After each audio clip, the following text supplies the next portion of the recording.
would like to say hello and welcome to everyone who's watching. My name's Tommy McGee, and I am the clinical director for the Hanley Center Counseling at Origins. And first, I would like to say how grateful I am to have this opportunity to share with you, to have this conversation with you, because indeed I would prefer to say that we're having a conversation. I can't really get engaged in this conversation unless I talk about myself a little bit and share something about myself, especially as it relates to this particular topic. What I want to discuss today, what I would like to engage you in, is how to influence, how to impact, and how to attract the African American community. And again, it would be disingenuous of me to not talk a little bit about my own experience with mental health services if I'm going to really get into this topic and engage you in this conversation. And that's exactly what I would like to do.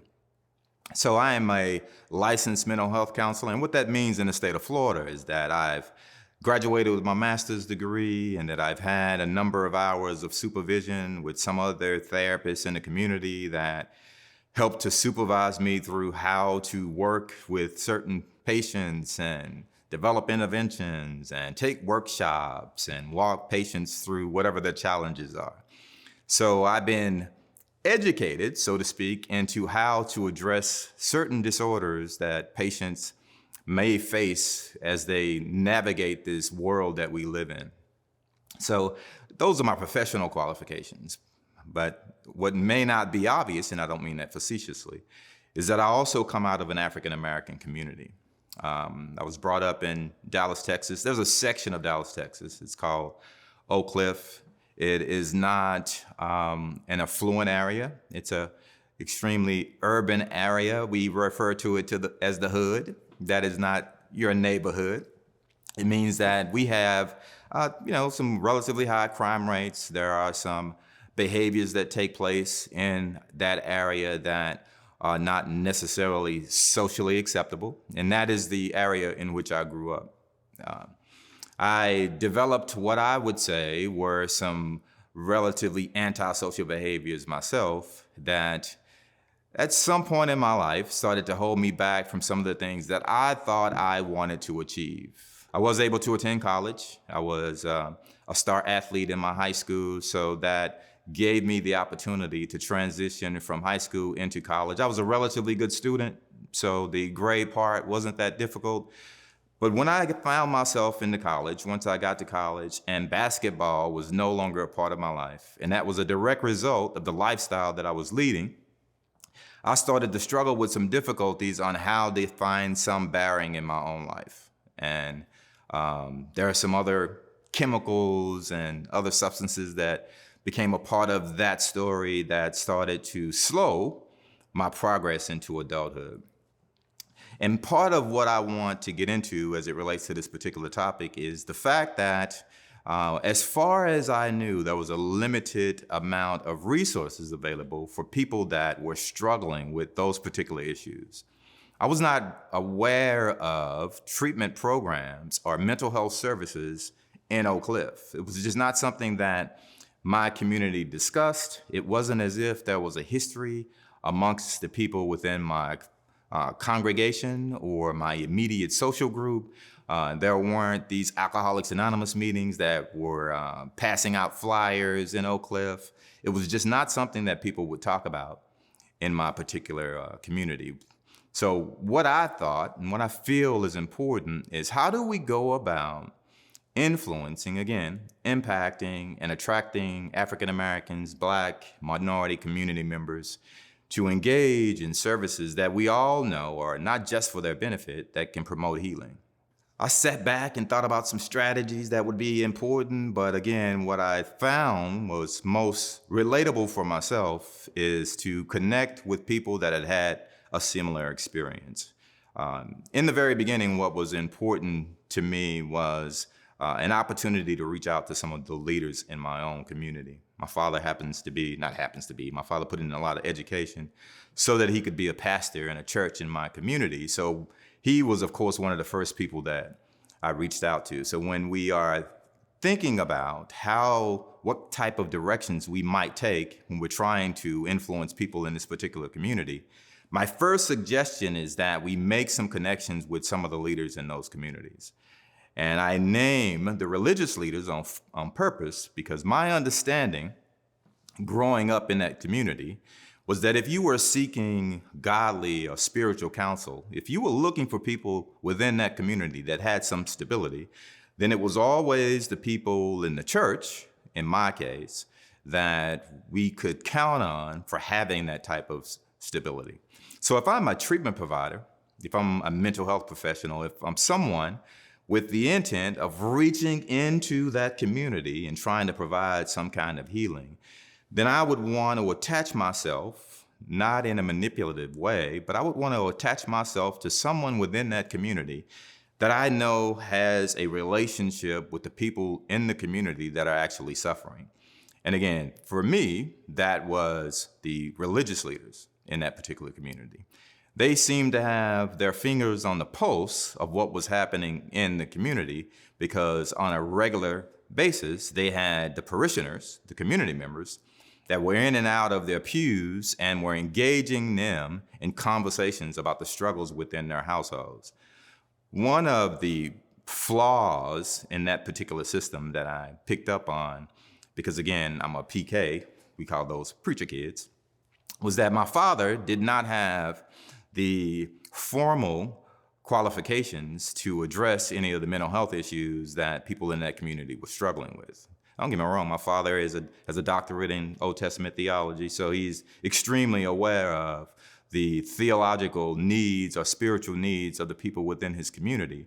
But as it related to psychology, the depression and anxiety that people were struggling with, he was at a block as to how to proceed in intervening on those particular ailments or challenges that those people had. The other part that I noticed is that he also was not familiar with any of the mental health professionals within his community. He was not connected to any of those resources, whether they be of one ethnicity or another. He just was not at all familiar with the particular resources in his community that he could refer his parishioners to.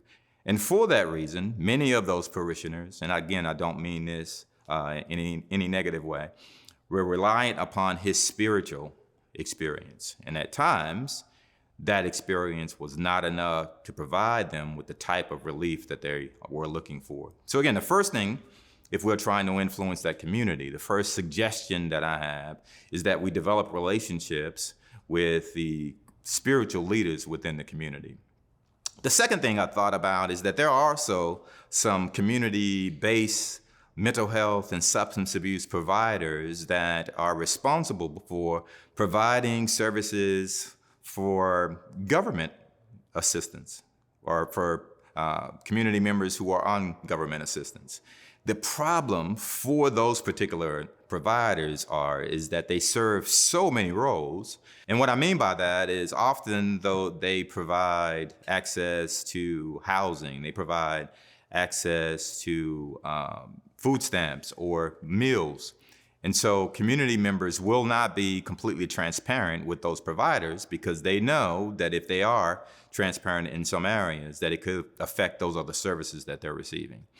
But the reason that it would be important for us as outside providers is because these people also have some insight into some of the challenges within the community. And oftentimes they have professional assessments of what those community members are struggling with. So if we would develop stronger relationships, again, with these community healthcare providers, they would, if nothing else, give us a better description of what services these communities are in need of. And so we could reach into the community with services that are appropriate for the things that they're actually struggling with, as opposed to the services that we've placed on our menu, so to speak. And so again, first I'm asking or suggesting that it would be a great idea for us to make contact with our religious leaders. Secondly, I'm saying that it would be important that we make contact or access with community healthcare services.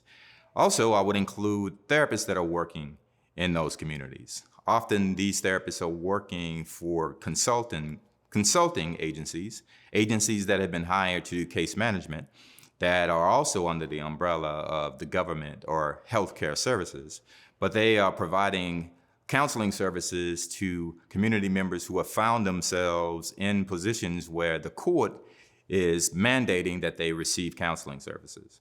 So some of these therapists are providing services to families that are either involved in the court system as a result of Child Protective Services getting involved, or they're involved with families as a result of one of the members within that household having some kind of interaction with law enforcement as a result of drug use.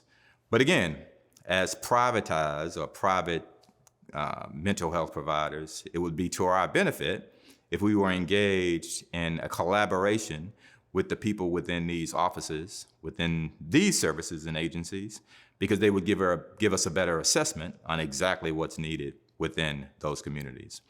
Another entity would be the psychiatric services that are provided within the community. And the reason it's beneficial to us, because many of us know, I speak again from our own personal experience, that often the diagnoses that are given to people living in these marginalized communities versus the other communities abroad is that those diagnoses are vastly different at times. But what they could give us is a baseline of exactly what symptoms some of the people within this community have been suffering with, and give us some insight, some idea on what we can do as outside providers to, again, lean in to those communities and offer something outside of their normal scope.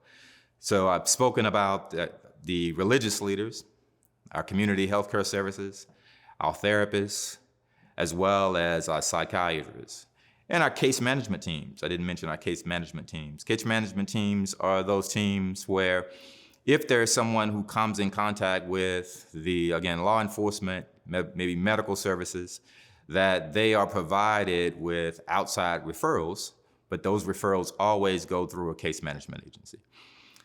As members of the mental health field that are trying to influence, impact, and also provide some help to the healing of African American communities, connecting with these case management services would, if nothing else, make us another one of the outside providers that they can refer to.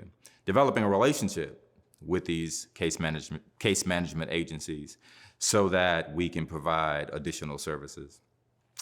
As we develop these relationships, as we look for these relationships within the community, we look at these leaders within the community. One of the major leaders that I experienced in my own journey were the professional athletes that came back to Oak Cliff. There had been several men that had gone through our community, at that particular time, were both in the NFL as well as in the NBA. And because there were so few mentors within the community, I always sought the mentorship and leadership from those men. So as we seek to have some impact on those communities, I would encourage us to also develop relationships with those men. And it's relatively easy to become familiar with who those men are because for the most part, they make it pretty public as to what communities they come out of. And I would suspect, and again, this is based solely on my own experience, that they're always looking for formal ways to provide services to their own communities. So if we were working or attempting to work in collaboration to provide services to those communities, we would be able to make a stronger impact. The second thing that I wanted to take a look at is being able to listen to and gain some understanding of the language that exists within those communities. Every culture has its own language, has its own belief system, has its own structure. And as we look to employ our services within those communities, I would beseech us, myself, to try to gain some better understanding of what goes on within those communities. And as difficult as that sounds, it sounds as if I would need to employ the services of a translator, which is exactly what I'm suggesting. Any of us who have traveled abroad that don't happen to speak the language that we choose to visit, we do exactly that. We do as much research as we possibly can to find out the areas that we would like to visit, those that we would like to stay away from. We try to find people within the community that can provide us a means of communicating with the people that are a part of those communities. And we also find the times that are appropriate to go see and visit and be a part of the activities that we would like to engage in. What we normally do, and I'll again only speak for myself, what I want to do, or what I've often done when I was visiting a different country, is I would Google the sites that I wanted to see. I would find guides in those areas who would be willing to take me to see those particular sites. I mean, I would buy translators and make sure that I had the proper currency. I would do all the research that I needed to do so that I could enjoy and feel completely immersed in whatever culture I decided to be a part of. That is what I'm suggesting as we try to find a means, a way to connect with the African American community. There are people that are working in those areas, that work in those communities, that would be more than willing to be guides in those communities. There's the YMCAs and Boys and Girls Clubs who have employees that would be more than willing to be mediators as we seek to see how we can be not assimilate people into the substance abuse field as we know it, but acculturate them in a way that we can offer services that will be applicable and appropriate for their particular communities. So what I'm suggesting as it relates to getting a connection and learning about those communities is that we do the research necessary to find ways to get ourselves within the community, learn more about how we can communicate with the people in those communities, and as we start to deliver services, find ways to deliver services that are appropriate for that particular community. The last thing that I would like to talk about connecting that community to us as entities. And one thing that I remember having difficulty with is that there was no name recognition when it came time for me to seek my own help. And what I mean by name recognition is I had no idea what anything about the center that I was referred to. I had no clue what services they provided. I had never heard of them in my particular community.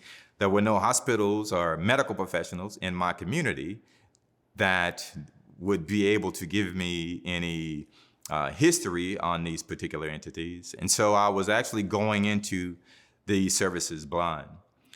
As we start to embark on building bridges between ourselves and these communities, my suggestion is that we pay closer attention to how we can market ourselves within the community.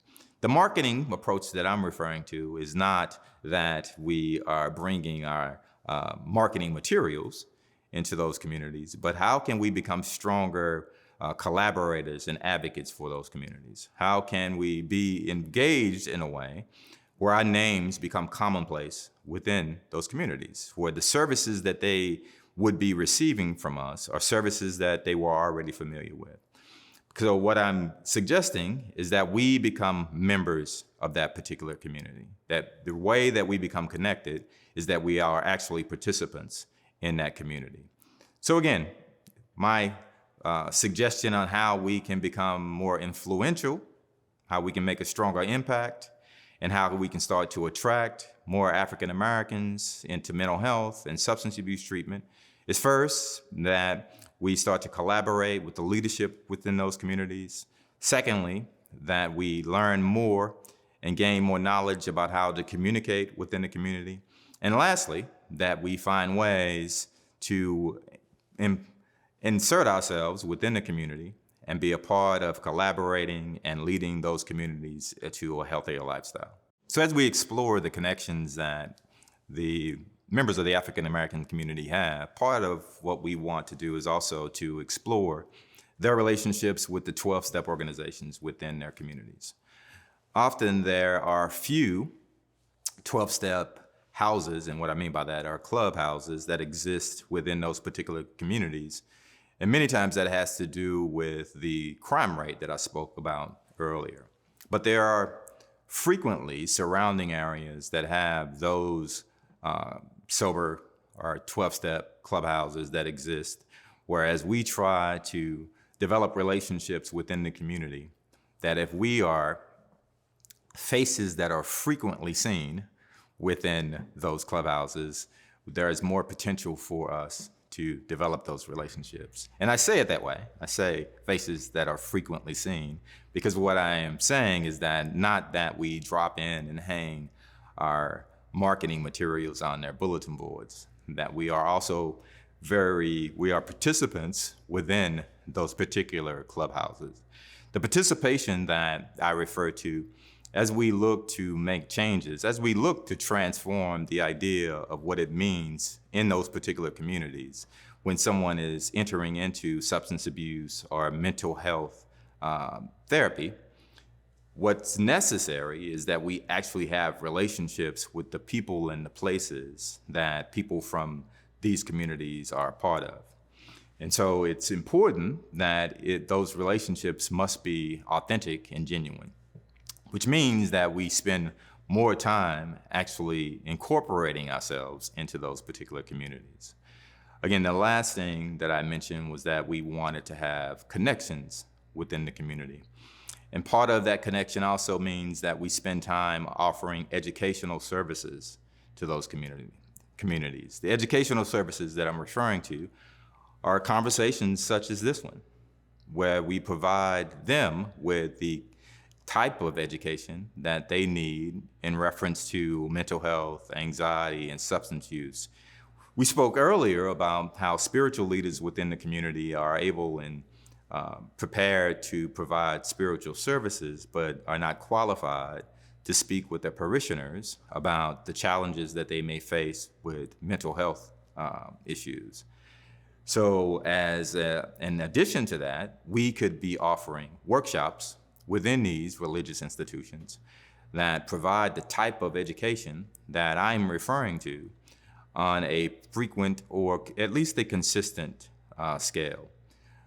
Providing these educational courses or workshops, these intensives, both in these religious institutions as well as the community centers and the 12-step houses that I spoke about before. Not only does it provide the education that we know these communities need, but it adds a face to the organizations that we are part of. And so, again, I thank you for the opportunity to come and speak with you and to discuss a topic that is close to my heart. And I look forward to speaking with you again in the future on any other topics that may be of my interest or yours. Thanks.